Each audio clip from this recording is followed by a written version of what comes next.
تجارب الوقت ما مرت على ما يرام، لكنها زودتنا بيوبها مقنعة، حطت على وجه تجار المواقف لثام وسقطت من وجيه العابرين قنعة.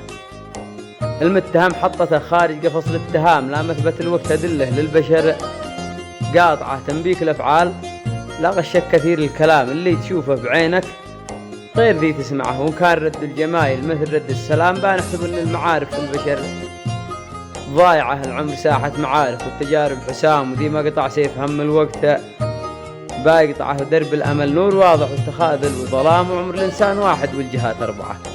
إما اتجه بالوفاء والمعرفة للأمام، ولا سقط في طريق أوهامها تخدعه الصدق والطيب للرجال قدروا مقام، والمهزلة وضع الرجالة ما ترفعه، والكذب والحقد والغيبة ومال الحرام تضر الإنسان ما ظنيتها تنفعه.